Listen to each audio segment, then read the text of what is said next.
Hello, everyone, and welcome to episode 8 of season 3 of Bobble Pod. In this episode, we're doing the Mr. Bobble news roundup in digital marketing, as we always do. We're going to be doing these frequently in between other episodes where we have guests or where we talk about specific topics and elements. And it gives us opportunities to go back to some questions and give the latest updates and news of what's going on in the world of digital marketing. Before I begin, as always, please don't forget to like, follow, and subscribe us across our main podcast streaming platforms. And if you're watching on YouTube, a bit hello to everyone on YouTube. Don't forget to subscribe and click on the notification bell so you know when the next episode of podcast comes out. So, the news roundup. The first thing I would like to discuss very quickly is, from an SEO perspective, there was a Google update on the 25th of May. Now, this update is like the first element of a wider update that's coming out in 6 months' time. If you're working or you're a client and you're doing SEO, or you're an agency and you've got an SEO department and you're having difficult conversations with clients about how their rankings are dropping off, but you haven't done anything wrong, and you're seeing a lot of SERP features, which is the search engine results page. SERP stands for search engine results page. In terms of issues with that, and basically speed changes as well in terms of how your website's performing. A lot of the impact is happening with that. Unfortunately, all the updates that come from Google are cryptic because they don't want anyone to hack or hack the algorithm and find ways around in terms of proving their results. It only came out on May 25th. We're on June. This recording is happening on June the 14th. Very transparent, just so you know. So we have around about 3 weeks worth of information on it. 3 weeks worth of data, insights, forums, other agency people, blogs, articles. And to really help, if you go on our website right now, bobbledigital.com, go to the blog page. It is what will be at this time the second blog where it's called, Google May 2022 SEO update. I would highly encourage you all to have a full in-depth read of that. That actually has some good links to the updates and elements that we've highlighted and hyperlinked on the content. It gives a good breakdown. But the key element and the biggest element it's in fact impacting is the SERPs. The main issue to be aware of is that it's those search engine results page. Some users are reporting, changes in as little as 24 hours since the update came out in terms of the impact it's having. With Google, as I mentioned, keeping their algorithm systems to themselves, there's not much you can do to actually alter your new SERP result. That said, the core update and the purpose of the core update is to create a better user experience. Consider all these big updates that Google does is, in Google's eye, updates to support a better user experience for their customers. In reality, they don't really care about you as an individual, as a company, as an agency, as an SEO expert. What they care about is someone who goes onto Google and the experience they have when they're using the Google search product. And in this instance, the organic search results that come through from it. So if your rankings fall significantly, it's a sign that you need to make further improvements before the next update, which expended, like I said, we're expecting at the end of the year. Or when I mean key updates, these are the key things you can do is, first of all, go back, always at every update, go back and check your basics. Your basics of SEO, everything from a technical, content, structure, titles, H1, H2, check your core web vitals, make sure you've got good quality content, look at how your keywords rank and the positions they rank for that particular keyword, look at your Google Analytics elements in terms of time spent, bounce rates from specific pages from the services you offer. Go back and start doing the basics of SEO, improving your Google My Business, reviewing that, making sure that's up to date, making sure your basics on your website in terms of information you have is there.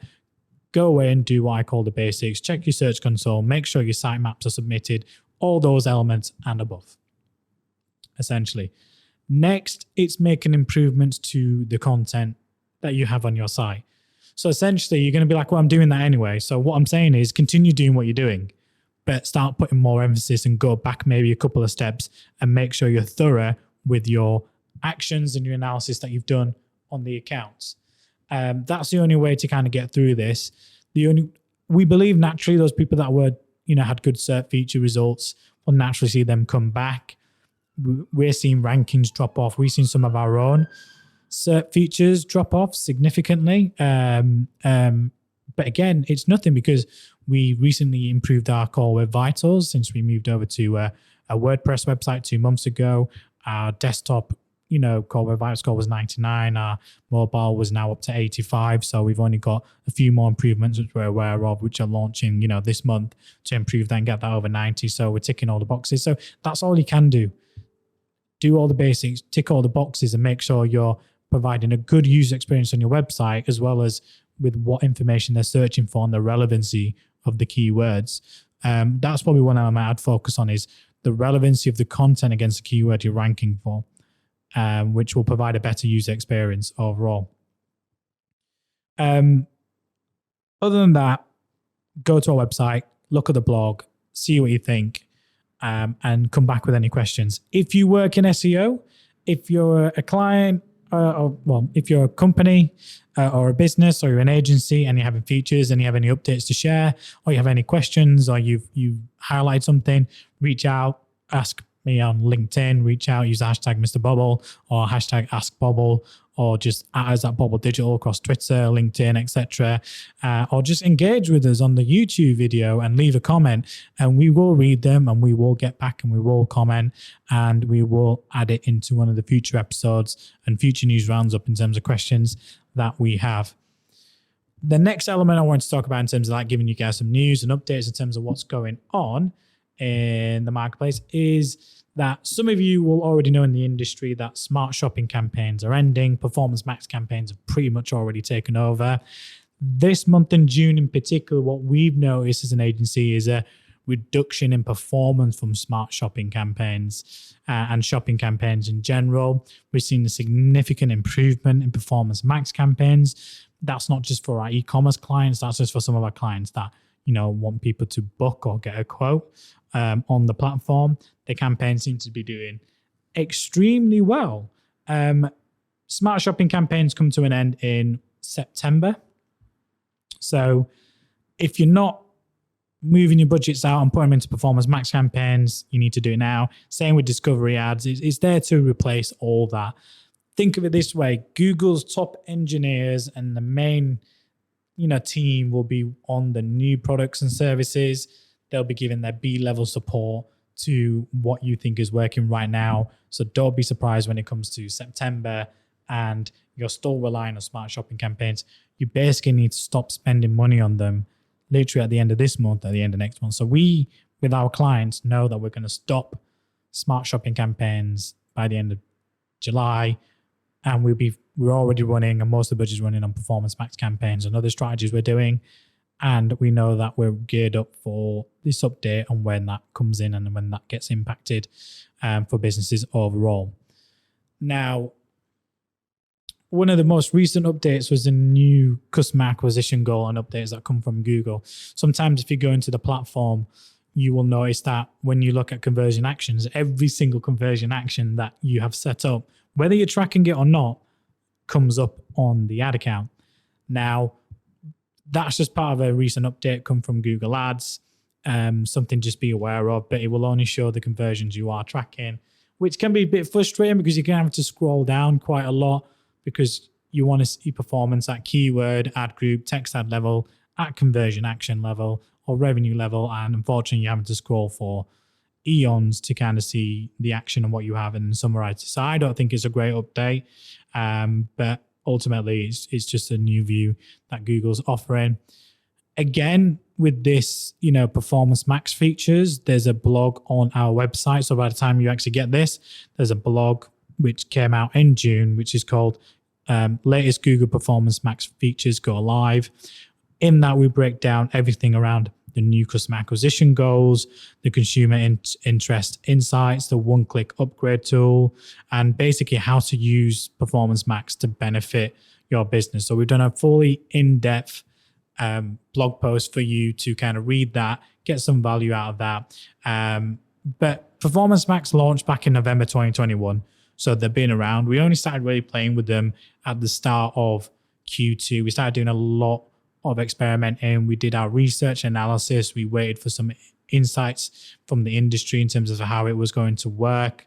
On its release, surprisingly, Google stated that automation is a solution businesses and agencies are using to stay ahead of the ongoing shifts in consumer demands. I take issue with that, especially if you watch the episode that came out on June the 14th when we record this about, tackling Google in a digital age, part 1 and then part 2 the week after. Yes, there's automation needed from agencies, businesses, your internal departments, everything you do. You need to have stuff automated. Everything can't be manual. But your data analysis should be automated. Not what you do within platforms should be automated. You should have as much control as possible. And this Performance Max tool is just another automation tool, which basically brings in all the best features of the Google marketing platform, puts it into one ad. So you're on YouTube, you're on search, you're on the search network, you're on the display network, you're on everything essentially. Yes, it delivers good results because the AI is working quite well, but I feel like it's way too automated in terms of what we can add value to it. There's going to be other features that come out, and we talk about these in the blog post, but right now I kind of disagree with that in terms of like automation solution business agencies are using to stay ahead of ongoing shifts. Well, yes, we use automation, but we don't use automation where we would prefer to give Google full control over what it does in the platform and with clients' budgets, because Google sometimes thinks it knows best, but it doesn't, because it doesn't consider a lot of the different industries, a lot of the different sectors, the niche products and services out there. But I'm honest, I'm going to be truthful. We have seen some very, very great results from the Performance Max campaigns in terms of what we've done. So it's working. I'd be interested to learn more about it. But, we're still like 3 months in, and all our clients now are using Performance Max campaigns. We're in a position from the end of July to move people off. Stuff like smart shopping platforms are going to get discontinued. So if you're still using smart shopping campaigns, start moving over. You want some advice, you want to know how, read our blog post. If you want to know more about Performance Max campaigns, read our blog post. If you have any questions, queries, again, on the YouTube, put questions down, queries, we'll pick them up. We'll do a more in-depth episode about Performance Max campaigns. One thing I want to do, and to help the listeners and the viewers, is once we get some more results and data, and when it switches off by September, is do an actual episode, but bring some stats and results from some of our clients, and kind of like maybe do almost like a visual representation of, what tactics and stuff you can do. I think you might like that and value that. So we'll have that on the cards for you. And whilst we've still got a bit of time, I have had a question come back on on the space. And this question comes from Joe. And the question is, I always do some LinkedIn posts. So this is why I say follow me on LinkedIn, because I always put questions out there in preparation for these podcasts that I do, in terms of what do people want to know, specifically for the Bobble News Roundup, because I will ask specific questions and do specific polls, get people's opinions and see what they do. Some people will come out to me and message me directly, and it's a better way for me to be able to engage with you directly. You guys can then, get involved in the polls and get your opinions, and I can share the stats on here. So one of the questions that came back from, and thank you, Joe, for this one, is what is the benefit of working with freelance over agency? Now, if you're listening to this podcast and you've listened to episodes 5 and 6, it was very agency focused, very client focused. We had Gareth Healy as our special guest, and I knew Gareth was coming on, so I put these questions out there and I got some good responses. But the best one was like, what was the benefit of working with freelance over agency? So if you're a client and you're looking for services, let's say like a video services, Josh is behind the camera. So I'm going to use you, Josh, as an example. Josh, you can be our Joe. We'll just pretend there's an SH at the end of it. So you are a freelancer, Josh, and you have, you offer services from wedding, to podcast recording. You do a lot of the video content that Bobble does. etc. So what is the benefit for you for, let's say if I was a client, to go to you rather than an agency? Now, one of the main things is going to be budget, and location. And if you have a good show reel at an independent level, is that key thing is, if I'm on a strict budget, I might want to look at someone local. I might want to look at a freelancer, because an agency is going to give agency rates, but the agency is going to have a lot of people working on it, strategy and elements. The other benefit is obviously locality. I want someone local. If my business is based in Leeds, I want you to come, which is why we don't work with a videographer outside of Leeds, for example, which is why we work with Josh beyond the relationship we've had at working at previous agencies. And the other thing is, actually, I'm only dealing with one person.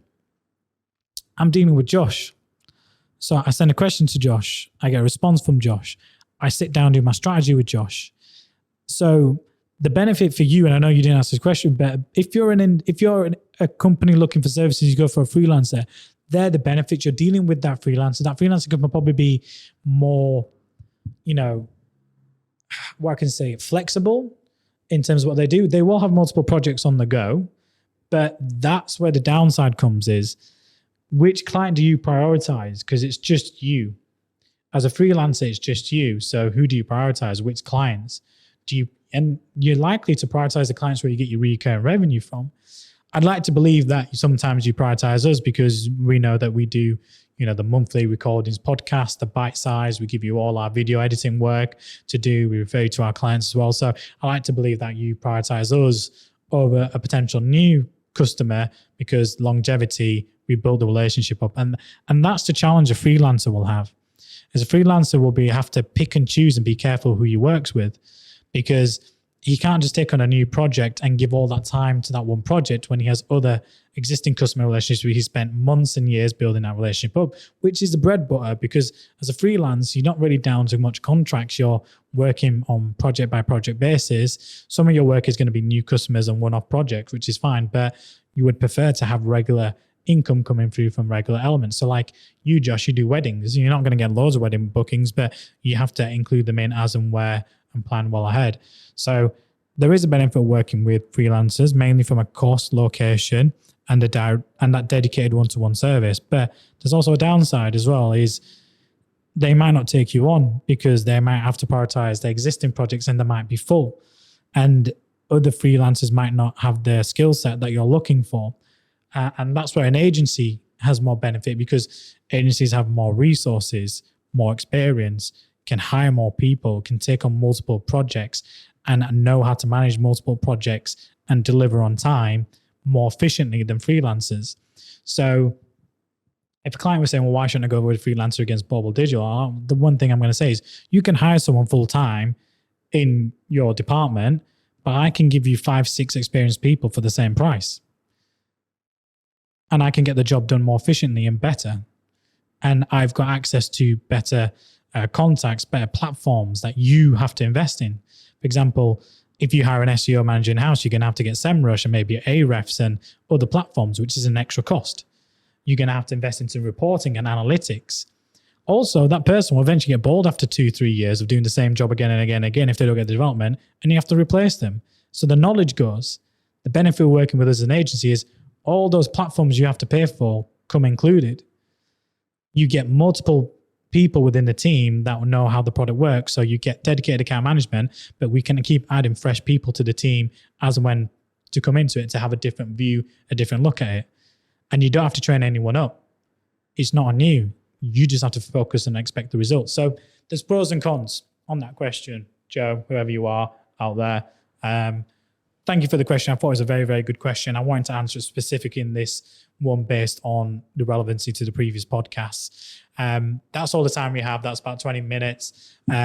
We will be back for episodes 9, 10, 11, 12, which will be recorded very, very soon. And we've got more guests coming on board, talk about video, Rashpal Sagu from Box Media, and some other special guests, which I'm keeping keeping the secrecy on that one, and we can surprise you with that one very, very soon. Thank you for listening. Again, don't forget to like, follow, subscribe to our podcast streaming platforms. If you're on YouTube, thank you for watching. Don't forget to subscribe to our YouTube channel, and don't forget to reach out with any questions that you have. Use the hashtag AskBobble or hashtag Mr Bobble or @Bobble Digital across any social media platform, and we'll answer your questions on these news roundups. And for everyone that's listening, thank you for your time.